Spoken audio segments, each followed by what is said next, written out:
ಮಂಗಳೂರಿನಂತೆ ಬೆಂಗಳೂರಿನಲ್ಲಿಯೂ ಕೂಡ ರಸ್ತೆ ಗುಂಡಿಗಳ ವಿರುದ್ಧ ಆಕ್ರೋಶ ಕೇಳಿ ಬರ್ತಾ ಇದೆ. ಇದೀಗ ಮಂಗಳೂರಿನಂತೆ ಬೆಂಗಳೂರಿನಲ್ಲಿಯೂ ಕೂಡ ಯಮ ಸ್ವರೂಪಿ ರಸ್ತೆ ಗುಂಡಿಗೆ ವಿದ್ಯಾರ್ಥಿನಿಯೊಬ್ಬಳು ಬಲಿಯಾಗಿದ್ದಾಳೆ. ಈ ಘಟನೆ ಕೆಂಪೇಗೌಡ ಅಂತಾರಾಷ್ಟ್ರೀಯ ವಿಮಾನ ನಿಲ್ದಾಣ ರಸ್ತೆಯ ಬೂದಿಗೆರೆ ಕ್ರಾಸ್ ಬಳಿ ಸೋಮವಾರ ನಡೆದಿದೆ.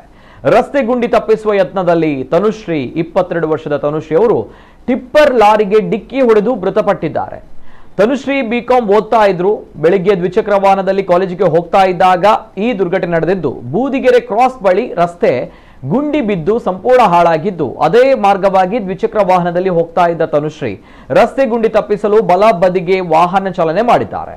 ಅದೇ ವೇಳೆಗೆ ಹಿಂದಿನಿಂದ ವೇಗವಾಗಿ ಬಂದ ಟಿಪ್ಪರ್ ಅವರ ದ್ವಿಚಕ್ರ ವಾಹನಕ್ಕೆ ಡಿಕ್ಕಿ ಹೊಡೆದಿದೆ. ಆಗ ನಿಯಂತ್ರಣ ತಪ್ಪಿ ಕೆಳಕ್ಕೆ ಬಿದ್ದ ತನುಶ್ರೀ ಮೇಲೆ ಟಿಪ್ಪರ್ ಹರಿದ ಪರಿಣಾಮ ಅವರು ಸ್ಥಳದಲ್ಲೇ ಸಾವನ್ನಪ್ಪಿದ್ದಾರೆ ಎಂದು ಪೊಲೀಸರು ಹೇಳಿದ್ದಾರೆ. ಇನ್ನು ಸಿಸಿಟಿವಿ ದೃಶ್ಯಾವಳಿಗಳ ಆಧಾರದ ಮೇಲೆ ಲಾರಿ ಪತ್ತೆ ಹಚ್ಚಿದ್ದೇವೆ ಮತ್ತು ಚಾಲಕನ ಬಗ್ಗೆ ಸುಳಿವುಗಳು ಸಿಕ್ಕಿವೆ. ಶೀಘ್ರದಲ್ಲೇ ಆತನನ್ನ ಬಂಧಿಸಲಾಗುವುದು ಎಂದು ಹೇಳಿದ್ದಾರೆ. ಇನ್ನು ರಸ್ತೆ ಅವ್ಯವಸ್ಥೆ ಹಾಗೂ ತನುಶ್ರೀ ಅವರ ಸಾವಿನಿಂದ ಆಕ್ರೋಶಗೊಂಡ ಸ್ಥಳೀಯರು ಘಟನಾ ಸ್ಥಳದಲ್ಲಿ ಪ್ರತಿಭಟನೆ ಮಾಡಿದ್ರು. ಬೂದಿಗೆರೆ ಸುತ್ತಮುತ್ತಲಿನ ರಸ್ತೆಗಳು ಸಂಪೂರ್ಣ ಹಾಳಾಗಿದ್ದು, ರಸ್ತೆಗಳು ಗುಂಡಿ ಬಿದ್ದಿದ್ದು ಪ್ರತಿನಿತ್ಯ ಅಪಘಾತ ಸಂಭವಿಸ್ತಾ ಇವೆ.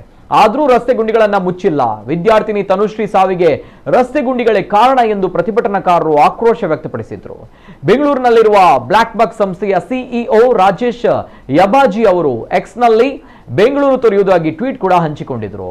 ಆ ಬೆನ್ನಲ್ಲೇ ಮೋಹನ್ ದಾಸ್ ಪೈ, ಕಿರಣ್ ಮಂಜುದಾರ್ ಸೇರಿ ಹಲವಾರು ಅಸಮಾಧಾನವನ್ನ ಹೊರಹಾಕಿದ್ರು. ಅನಂತರ ಗ್ರೇಟರ್ ಬೆಂಗಳೂರು ಪ್ರಾಧಿಕಾರದ ಜೊತೆ ಸಭೆ ನಡೆಸಿದ ಸಿಎಂ ಸಿದ್ದರಾಮಯ್ಯ ರಸ್ತೆ ಗುಂಡಿ ಮುಚ್ಚಲು ಗಡುವು ಕೂಡ ನೀಡಿದ್ರು. ಇದೀಗ ಈ ಸಾವಿನ ಸುದ್ದಿ ಮಂಗಳೂರಿನಂತೆ ಬೆಂಗಳೂರಿಗರ ಆಕ್ರೋಶಕ್ಕೆ ಕಾರಣವಾಗಿದೆ.